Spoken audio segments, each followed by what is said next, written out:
Hello everyone, welcome to the physics class. आज हम पढ़ेंगे अबाउट इंटीग्रेशन। इंटीग्रेशन और समीशन ऑलमोस्ट सेम है। समीशन में भी हम ऐड करते हैं क्वांटिटीज़ को, बट यहाँ पर हम जो समीशन यूज़ करते हैं वो करते हैं for discrete values, and integration use होता है for the summation of continuous function. जैसे अगर आपके पास वैल्यूज़ हैं x1, x2, x3, यहाँ पर आपके पास तीन फंक्शनल वैल्यूज़ हैं। ये है x1 की कॉरस्पॉन्डिंग फंक्शन x1, यहाँ पर है f(x2) function corresponding to x2, और यहाँ पर है function corresponding to x3, right. तो अगर आपके पास डिस्क्रीट वैल्यूज़ हैं और आपने उनको ऐड करना है, जैसे function x1, function x2, function x3, तो आप यूज़ करोगे समीशन, बिकॉज डिस्क्रीट वैल्यूज़ हैं। ये आ जाएगा आपके पास समीशन f(xi), आई वेरी कर जाएगा 1 to 3। अब यहाँ पर जो फंक्शन है वो कुछ भी हो सकता है, एक्स स्क्वायर हो सकता है, एक्स स्क्वायर प्लस 1, या कोई भी और फंक्शन। जैसे हमारे पास, अगर मैं इसी का ही एग्जांपल लूँ, तो समीशन के केस में जैसे मान लो आपके पास है x1 स्क्वायर, x2 स्क्वायर और x3 स्क्वायर। तो यहाँ पर मैंने लिया है function x1, function x2, function x3 का समीशन। तो आप इसको लिख सकते हो summation i is equal to 1 to 3। Function X I था, तो यहाँ पर फंक्शन की जगह आपको पता ही है एक्स है, एक्स आई स्क्वायर है। आई कहाँ आ रहे, सब्सक्रिप्ट जो चेंज हो रहे हैं, और जो फंक्शन था जैसे एक्स स्क्वायर था, यहाँ फंक्शन एक्स था, तो ये एज इट इज़। तो ये तो थी डिस्क्रीट वैल्यूज़ की बात जहाँ आप समीशन यूज़ करते हो। अब अगर आपके पास फंक्शन कंटिन्यूस है, कंटिन्यूस का मतलब जैसे ये मैंने यहाँ पर एक कंटिन्यूस कर्व बनाई है। अब x1 से जब आप x2 पे मूव कर रहे हो, या फर्दर x2 से x3 पे मूव कर रहे हो, तो जो फंक्शन की वैल्यू थी x1 पर और जो फंक्शन की वैल्यू है x2 पर, उनके बीच में गैप नहीं आ रहा, कंटिन्यूस वेरिएशन आ रहा है। सिमिलरली जब आप x2 से x3 पे मूव कर रहे हो, तो फंक्शन की वैल्यू जो x2 पे थी और जो फंक्शन की वैल्यू x3 पर है, उसमें भी कंटिन्यूस वेरिएशन आ रहा है, बीच में गैप नहीं आ रहा। तो इस टाइप के फंक्शन को जब आपने ऐड करना हो, समेशन करना हो, तो आप यूज़ करते हो integration. Now there are some fundamental formulas for integration. जैसे हमने डिफरेंशिएशन के फॉर्मूले किए थे, वैसे ही हमारे पास इंटीग्रेशन के भी फॉर्मूले हैं। फर्दर जो आपके पास इंटीग्रेशन के फॉर्मूले हैं वो जस्ट अपोजिट आएंगे, रिवर्स आएंगे डिफरेंशिएशन के। जैसे आपने किया था उसमें कि पावर क्या होती है, 8 डिक्रीज़, इसमें पावर हो जाएगी 8 इंक्रीज़। तो फर्स्ट फॉर्मूला है आपके पास इंटीग्रेशन। ये जो सिंबल होता है ना, ये इंटीग्रेशन के लिए यूज़ होता है। इंटीग्रेशन को आप ऐसे लिखते हो, तो integration of x raise to the power n d x, ये आपके पास आएगा पावर 8 इंक्रीज़ कर दो, अपॉन उसे से डिवाइड कर दो। फर्दर आपका जो n है वो -1 के इक्वल नहीं होना चाहिए, बिकॉज इन दैट केस आपका डिनोमिनेटर ज़ीरो हो जाएगा, एंड डिनोमिनेटर ज़ीरो होने का मतलब आपका जो रिज़ल्ट है वो इन्फिनिटी को अप्रोच करेगा। तो फर्स्ट फॉर्मूला है integration of x raise to the power n d x is equal to x raise to the power n plus 1 upon n plus 1, right. फिर नेक्स्ट फॉर्मूला आपके पास सिर्फ dx है integration में, कोई टर्म गिवन नहीं है, तो यहाँ पर मतलब 1 गिवन है। 1 को आप लिख सकते हो x raise to the power 0 dx, तो ये आ जाएगा x raise to the power 0 plus 1 upon 0 plus 1, तो ये आ जाएगा x। तो 1 का इंटीग्रेशन आपके पास क्या आएगा, x। Now the next formula we have is in the case of addition.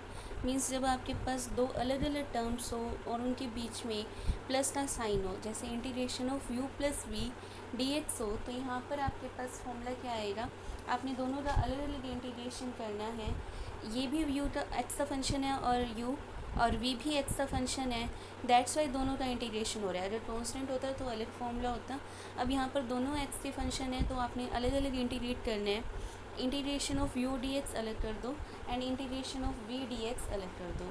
Now next is integration of c u dx। अब यहाँ पर c जो है वो कांस्टेंट है, u फंक्शन है x का, तो कांस्टेंट का तो होता ही नहीं है, तो कांस्टेंट आप बाहर निकाल सकते हो। x के फंक्शन में आपने उसी तरह से इंटीग्रेट करना है, पावर 8 से इंक्रीज़ करनी है, एंड उसी पावर से फिर डिवाइड करना है।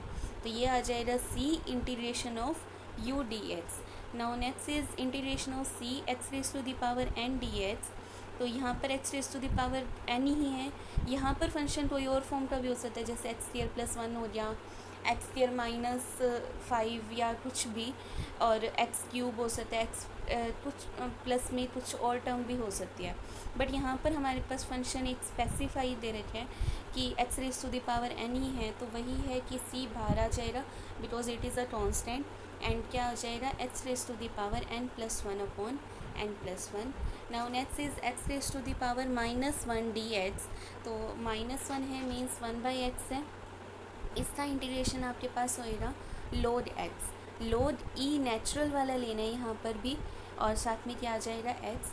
यहाँ ये आपने फॉर्मूला डिफरेंशिएशन में किया था कि लोड एक्स का डिफरेंशिएशन होता है वन बाई एक्स, तो यहाँ इंटीग्रेशन रिवर्स है डिफरेंशिएशन का, तो मीन्स वन बाई एक्स का इंटीग्रेशन आपके पास आ जाएगा लोड एक्स।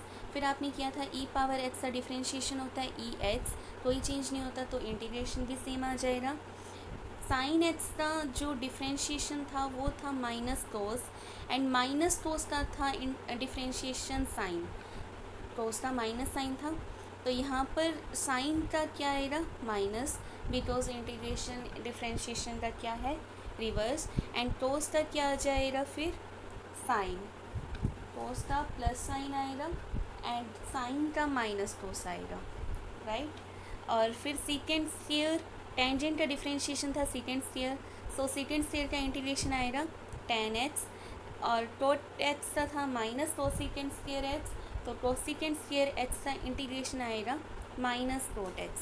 सीकेंड एक्स का था secant X into tangent X, so secant X और इंटू टेंजेंट एक्स का इंटीग्रेशन आएगा सीकेंड एक्स। कोसिकेंड से एक्स का था minus cosecant X into cot X, so cosecant X into cot X का integration आएगा minus cosecant X. Now next is एक function given है आपको A x plus B raise to the power N form का, इसका integration करना है, तो फर्स्ट वही पावर एक से इंक्रीज करनी है अपॉन इससे डिवाइड करना है।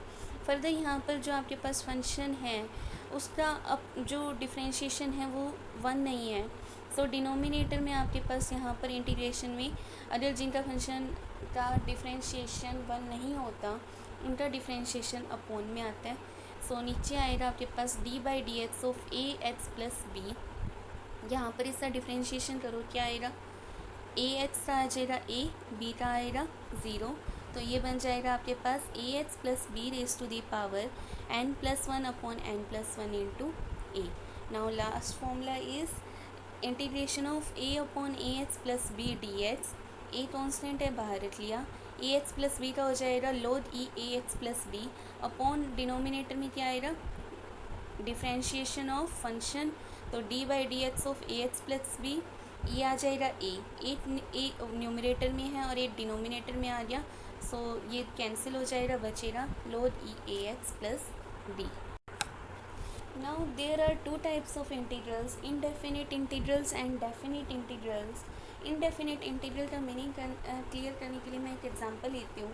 सपोज करो आपको करना है d y by D x, means differentiation of y with respect to x, and y आपको गिवन है x raise to the power 5, तो आप डिफ्रेंशिएट करोगे आपके पास क्या आएगा x raise to the power 5 का पावर आगे एक पावर कम, सो ये आ जाएगा 5x4। नाउ आपको निकालना है d y by D x when you are given y is equal to x raise to the power 5 plus c, तो यहाँ पर जब आप डिफ्रेंशिएट करोगे तो भी आपके पास क्या आ रहा है 5x4 ही आ रहा है, कॉन्स्टेंट का ज़ीरो आ गया।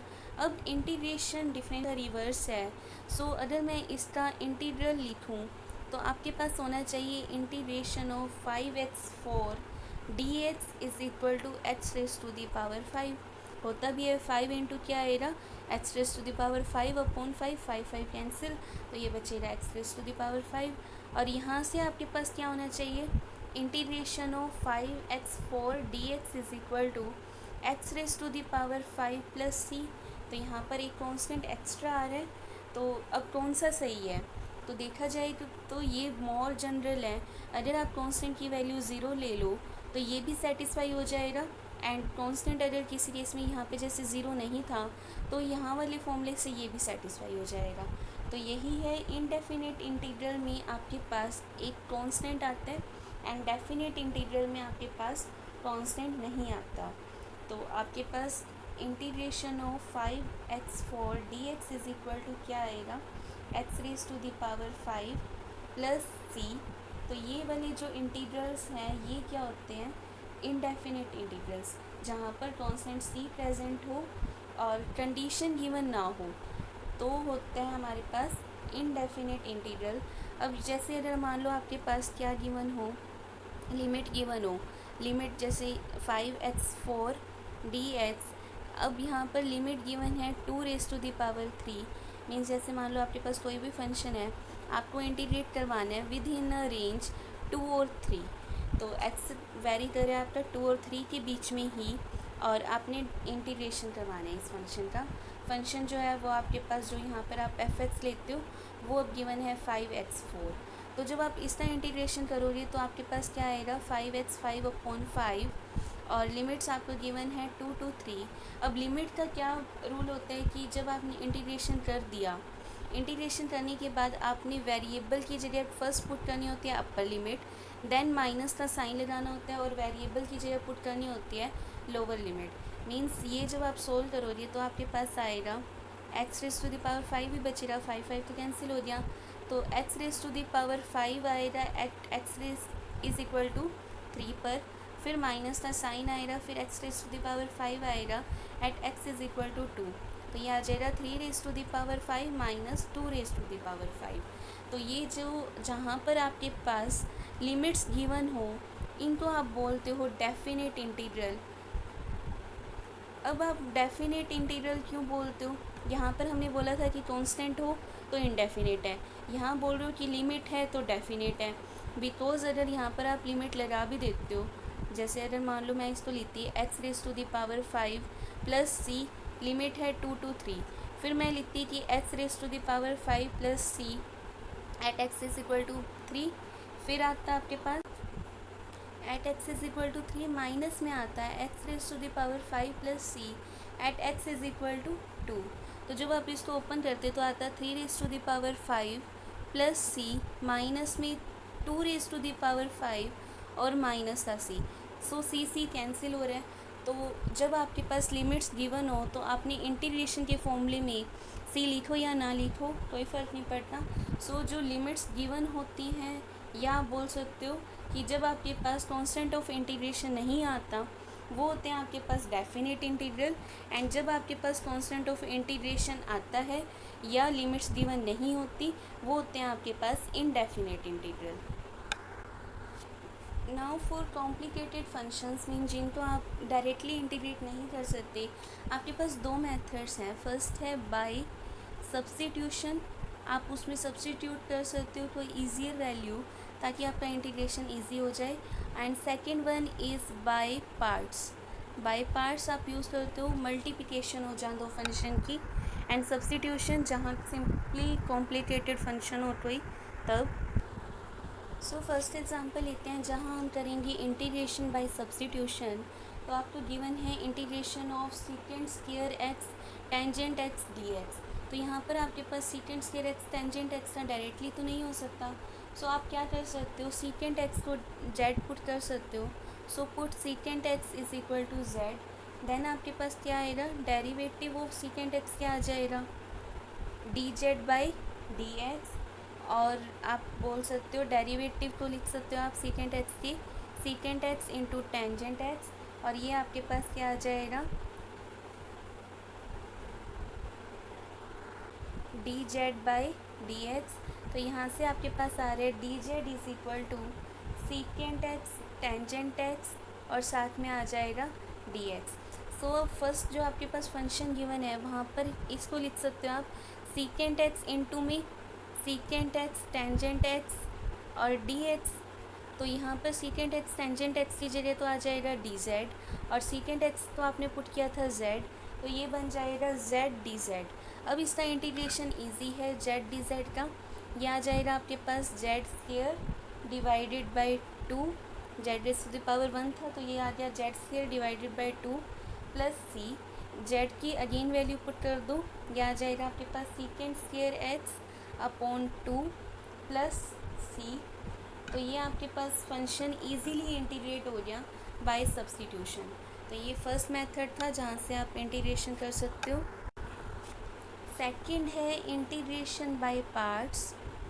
ये आप यूज़ करोगे जब आपके पास दो फंक्शन की प्रोडक्ट गिवन हो। जैसे आपके पास दो फंक्शन है u v, दोनों मल्टीप्लिकेशन में है, तो इसका फॉर्मूला आता है u एज इट इज़। सबसे पहले v का इंटीग्रेशन माइनस में integration of D you by D H, मतलब आपने u का डिफ्रेंशिएशन लेना है और मल्टीप्लिकेशन करनी है v की इंटीग्रल से, और फिर इसका होल इंटीग्रल तो है ही।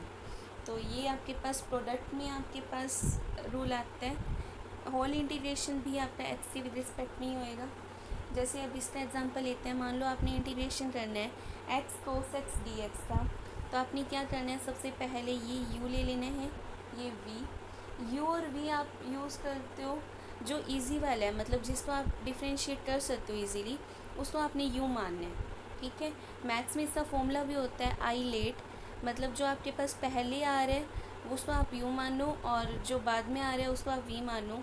आई आता है आपके पास इन्वर्स ट्रिग्नोमेट्रिक रेशो के लिए, एल आता है लोगैरिथम के लिए, और जो आपके पास ए आता है वो आता है एल्जेब्रिक फंक्शंस के लिए, टी ट्रिग्नोमेट्री के लिए, ई एक्सपोनेंशियल के लिए। ये फॉर इन्वर्स ट्रिग्नोमेट्री, फिर लोगैरिथम, फिर एल्जेब्रिक फंक्शंस, फिर ट्रिग्नोमेट्रिक रेशोज़, फिर एक्सपोनेंशियल।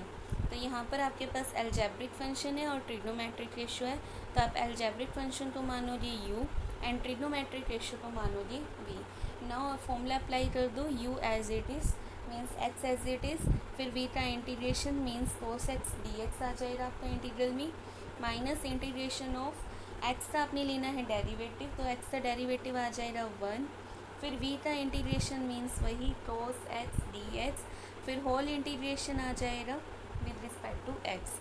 तो ये आ रहा है आपके पास x, तो उसका इंटीग्रेशन होता है पॉजिटिव साइन, तो ये आ जाएगा साइन x माइनस में 1 इंटू टोस का पॉजिटिव साइन, तो ये आ जाएगा साइन का अगेन इंटीग्रेशन है, साइन का इंटीग्रेशन होता है माइनस टोस, तो ये माइनस माइनस दो बार आ रहा है आपका, जो हम नेक्स्ट स्टेप में लिख देंगे x sine x plus cos x, और साथ में लगाएंगे कांस्टेंट ऑफ इंटीग्रेशन। तो ये आपके पास आ गया इंटीग्रेशन बाय पार्ट्स। फिर मैंने इसके बाद है डेफिनेट इंटीग्रल, जो मैंने पहले ही बता दिया कि आपने लिमिट्स ही पुट करनी है और कुछ भी नहीं करना, राइट। अब आपके पास कुछ एग्जांपल्स हैं ऑन इंटीग्रेशन। तो फर्स्ट हम लेते हैं कि आपको इंटीग्रेशन करना है, अंडर रूट में गिवन है आपके पास 3x minus 4 raise to the power 3। इसका आपने इंटीग्रेशन करना है विद रिस्पेक्ट टू x, तो ये आपने इंटीग्रेशन का साइन लगाना है और साथ में लिख देना है dx। तो ये फंक्शन आपका गिवन है। फंक्शन डायरेक्टली आप देख लो कि क्लियर नहीं है कि आपको क्या है, तो पहले तो आपने फंक्शन को सिंपल बनाना है। फंक्शन को सिंपल कैसे बना सकते हो, 3x minus 4 raise to the power 3 है और उसकी पावर क्या है 1/2, तो आप इसको लिख सकते हो power 3/2 integration dx as it is, ये आ जाएगा। अब आपको पता है कि ax प्लस b की फॉर्म का बन गया, तो यहाँ पर आपके पास क्या आएगा 3x माइनस 4 इंटीग्रेशन करने पर पावर एक इंक्रीज़ हो जाएगी अपॉन उसी पावर से डिवाइड, साथ में आएगा d/dx ऑफ 3x माइनस 4, तो ये आपके पास आ रहा है 3x minus 4 raise to the power 5/2 upon 5/2, और इसका आ जाएगा 3, तो ये बन रहा है 2 ऊपर ले जा सकते हो, 2/15 बन रहा है, और साथ में बन रहा है 3x minus 4 raise to the power 5/2, साथ में आपने लगाना है constant of integration c। Now next numerical आपको गिवन है x log x dx का आपने इंटीग्रेशन करना है। तो यहाँ आपके पास दो फंक्शन दे रखे हैं और दोनों प्रोडक्ट में है, तो वही आपको क्या करना है इंटीग्रेशन बाय पार्ट्स। तो यहाँ पर जैसे मैंने आपको बताया था आइलेट के अकॉर्डिंग करना है आपने, तो आइलेट में लोगैरिथम पहले आ रहा है अलजेब्रिक बाद में, तो आपने log x को तो लेना है u और x को लेट करना है v। तो आपके पास फॉर्मूला क्या था u v dx का, u as it is, v का इंटीग्रेशन माइनस में पहले u का डेरिवेटिव करना है, साथ में लेना है v का इंटीग्रेशन, देन आपने करना है होल फंक्शन को इंटीग्रेट। तो यहाँ पर अप्लाई कर दो, पहले क्या आएगा log x as it is because u as it is है, फिर v का इंटीग्रेशन, तो आपके पास x का इंटीग्रेशन आ जाएगा x² डिवाइड बाई 2, माइनस में लोड का डिफ्रेंशिएशन तो वो आएगा 1/x, फिर v का इंटीग्रेशन वो आएगा x² बाई 2 और होल इंटीग्रेशन में ये टर्म आ जाएगी आपके पास। फिर इसका इंटीग्रेशन कर दो, 8x से 8x कैंसिल हो गया, तो ये इंटीग्रेशन में बन रहा है आपके पास x/2 dx, ठीक है। और यहाँ पर तो x² बाई 2 साथ में log x as it is ही आएगा। फिर इसका इंटीग्रेशन दोबारा करना है तो ये आएगा x² बाई 2 और 8 2 ऑलरेडी था, तो ये x² बाई 2 इंटू 2 आ जाएगा और यहाँ पर x² बाई 2 और लोड x आ जाएगा। फिर आप x² बाई 2 कॉमन निकाल सकते हो, अंदर बचेगा आपके पास लोड x माइनस में 1/2। इंटीग्रेशन सोल्व हो गया तो साथ में लगा दो कॉन्स्टेंट ऑफ इंटीग्रेशन, तो ये आपके पास रिज़ल्ट आ गया इस न्यूमेरिकल का। Now there are some formulas on logarithm जो आपने इंटीग्रेशन में और आगे यूज़ करने हैं। तो लॉगरिथम वैसे तो अलग से ही ब्रांच है, बट थोड़ा सा बेसिक जो आपके यूज़ होने हैं वो बता रही हूँ। तो जैसे आपके पास लॉगरिथम दो होते हैं, एक तो होता है लोड ई, ये सो आप लोग नेचुरल भी बोलते हो, और एक होता है लोड विद बेस 10। तो दोनों में सेम ही रहते हैं फॉर्मूलाज। तो आपके पास लोड का फॉर्मूला क्या होता है कि आपने जिस बेस के विद रिस्पेक्ट में लॉगरिथम डिफाइन करना है, तो बेस की कितनी पावर आएगी वो लोड की वैल्यू होएगी। जैसे लोड 10,000 की वैल्यू क्या आएगी, बेस की जितनी पावर से आपके पास 1000 बने वो लोड की वैल्यू आएगी। तो 10⁻³ करने पे आपके पास 1000 बनता है, तो लोड 10,000 की वैल्यू क्या आ जाएगी 3। तो लॉगरिथम एक गिवन बेस का क्या होएगा कि बेस की आप क्या पावर करो कि आपको रिक्वायर्ड नंबर मिल जाए, ठीक है। तो जैसे अब आपके पास लोड 100 गिवन हो तो इसकी वैल्यू क्या आ जाएगी 2, और लोड 1 की निकालनी हो तो 0, 10⁻01 होता है। तो ये तो थी बेसिक डेफिनेशन ऑफ लोड। फिर लोड के फॉर्मूले हैं, जैसे लोड आपके पास मान लो मल्टीप्लिकेशन में है, mn दो फंक्शन है, दोनों मल्टीप्लिकेशन में है और लोड निकालना है उनका, तो ये आ जाएगा आपके पास log m plus log n। Log m by n मतलब डिवीज़न में हो तो आपके पास माइनस का साइन आता है, तो ये आ जाएगा load m minus load n। फिर अगर पावर में हो, जैसे लोड m⁻n हो तो ये आएगा n लोड m। और जो बेस मैं यहाँ नहीं लगा रही, जो बेस आपके क्वेश्चन में गिवन हो, चाहे ई गिवन हो, चाहे 10 हो, चाहे ए हो, कुछ भी हो, तो वो सेम ही आ जाएगा बेस। तो बेस लगाना ज़रूरी होता है, बट दोनों के लिए मैं सेम लिख रही हूँ इसलिए मैं बेस नहीं लगा रही। तो जनरल लगाना है तो यहाँ पे आप ए यूज़ कर सकते हो, ठीक है। लोड मतलब वैसे तो आप किसी भी फंक्शन के लिए कर सकते हो, जो जनरल यूज़ होते हैं इन फिज़िक्स वो होते हैं लोड नेचुरल और लोड 10। और यहाँ पर फिर लास्ट फॉर्मूला है लोड ए एम। आपने इसका बेस चेंज करना है, load A to load B बनाना है, तो ये आपके पास आ जाएगा लोड बी एम लिख दो पहले तो जो आपने बनाना है। साथ में जो पहले बेस था जैसे लोड ए था तो साथ में इसका बी लेना है, तो लोड ऑफ बी ले लो with respect to earlier base, और साथ में जो न्यू बेस है उसके साथ जो नंबर था वो एज इट इज़ आ जाएगा। तो ये आपके पास लोड के फॉर्मूले हैं। तो इसी पे न्यूमेरिकल डिस्कस करते हैं। आपको इवेल्यूएट करना है integration 50 to 40 d theta over दे रखे थीटा माइनस थीटा नॉट, और थीटा नॉट की वैल्यू गिवन है आपके पास 30 डिग्री सेल्सियस। तो यहाँ पे आपके पास 1/x dx है, तो यहाँ पर आपके पास जब इंटीग्रेशन करोगे फर्स्ट क्या आएगा load theta minus theta naught, और लिमिट्स आ जाएंगी 50 to 40। फिर वेरिएबल की जगह अपर लिमिट मीन्स ये आएगा load 40 minus theta not, minus में फिर वेरिएबल की जगह लोअर लिमिट, तो ये आएगा 50 माइनस थीटा नॉट। तो यहाँ पर थीटा नॉट की वैल्यू पुट कर दो 30, तो ये बन जाएगा लोड 10, 40 माइनस 30 10, और लोड 50 माइनस 30 मीन्स 20। फिर यहाँ पर आपका बन गया log a minus log b, या लोड एम में हमने किया था जैसे वैसे बोल दो लोड एम माइनस में लोड एन, तो ये आपका होता है log m by n, right. तो ये आपके पास आ जाएगा लोड 10/20 और 0 से 0 कैंसिल लोड 1/2, तो इसको आप लिख सकते हो लोड 2⁻⁻1।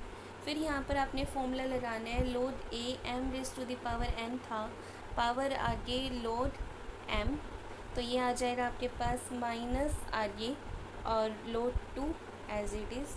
तो ये आपके पास बन रहा है लोड 2, और लोड 2 की वैल्यू आपके पास फिक्स होती है, जो आपने लर्न भी रखनी है फर्दर न्यूमेरिकल्स के लिए, 0.6931। तो ये आपके पास आ गया -0.6931।